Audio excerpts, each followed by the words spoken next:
Hello, everyone. Welcome to Stonk Scripting School, Episode 1. In this episode, we're going to be mainly focusing on setting up to begin coding and also a little bit about coding. Um, we'll get to the coding part after we set up, but first, I want to go over a few things. Number one, if your um, studio looks like mine right now, what you're going to do is go up to Window, all the way at the top, give it a little click.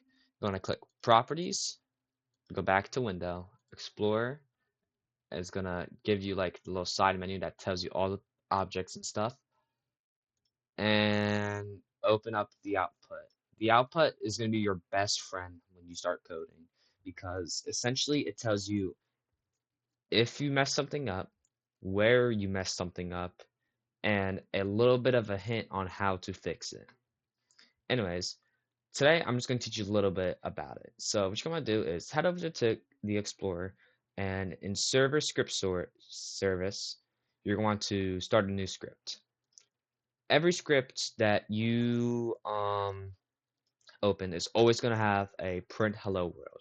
Basically, if you want to give it a little test, click test and start test session, go down to run.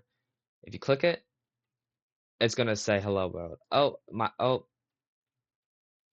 Anyways, it's going to give you a little hello world. If it says require asset, that's because you probably have some plugins, but I wouldn't worry about that. That's not going to happen majority of the time.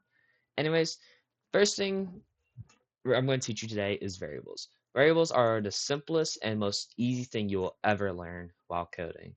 If you don't know how to use variables by the end of this video, it might be time to give up. I'm just playing.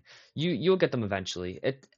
This is meant for anyone from advanced to at least row child because I have siblings that want to learn how to code one day, and this video is going to be kind of made for them too, hopefully.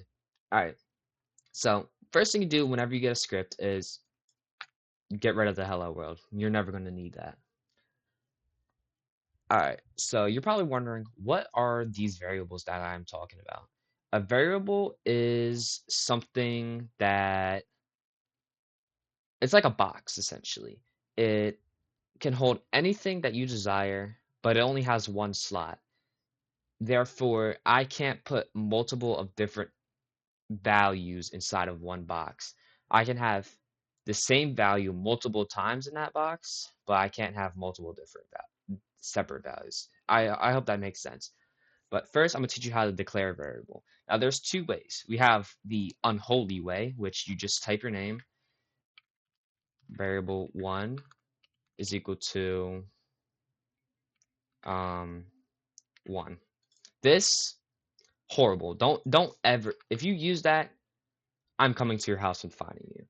Now we have the beautiful, correct, lovely person way of using local variable 1 is equal to, we'll also set it to 1. Now, there are many different ways you can name your variables. You can name your variable all lowercase. You can name them uh uh let's see here. You can name lowercase and uppercase. You can do both uppercase. You can do underscore in the middle. You can have you can do any type of variation that you desire, but do not be skimpy with your variable names. It will help you in the future if you make your variables as specific as possible.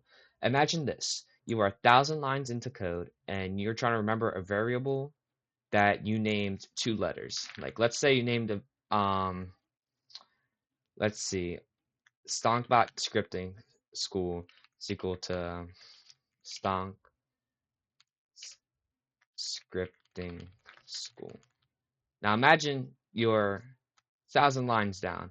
Oh man, what did I name the Stonk scripting school variable? You try typing Stonk scripting school, it's not going to show up. So you're gonna want to be as specific as possible when naming them. Now, um, what are some things that you can store into these variables? Um, like I said, you can store anything that you desire. But since this is a beginner's tutorial, I'm gonna give you three of the common uses of what you can store in a variable because eventually we're going to reuse variables in later scripting tutorials that will be more advanced for you. So we're going to name this local string. So you're probably wondering, what is a string? A string is text. That's it. It's literally just text.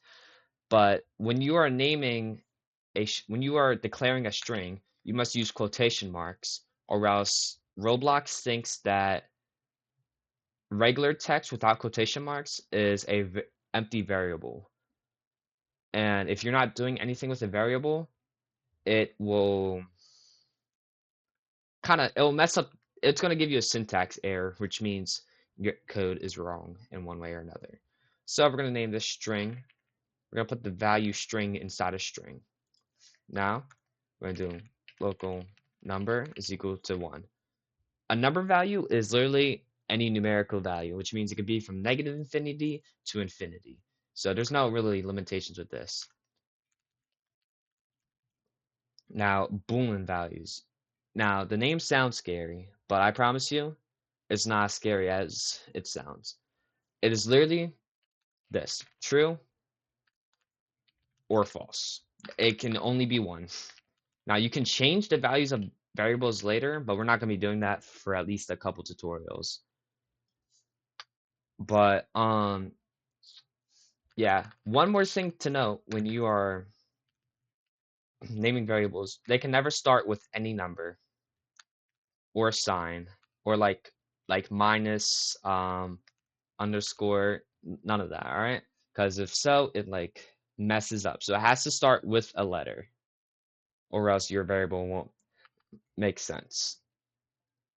Now, one more thing I'd like to add is I'm gonna teach you a little something. So if you wanted, you could do local name is equal to Stonk bot. You could go ahead and put your name in for this tutorial. We'll do actually we'll do yeah, we'll keep it like that. We'll do local age and go ahead and set your own age and local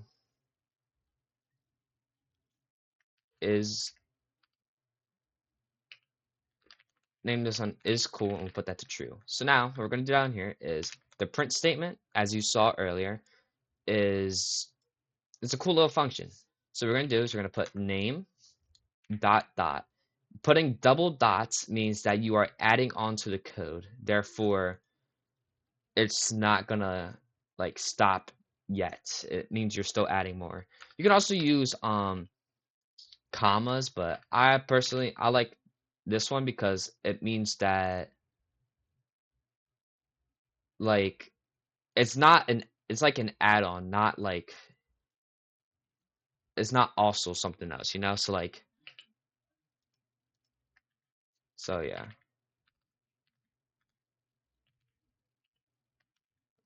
So now we have this and then we click run.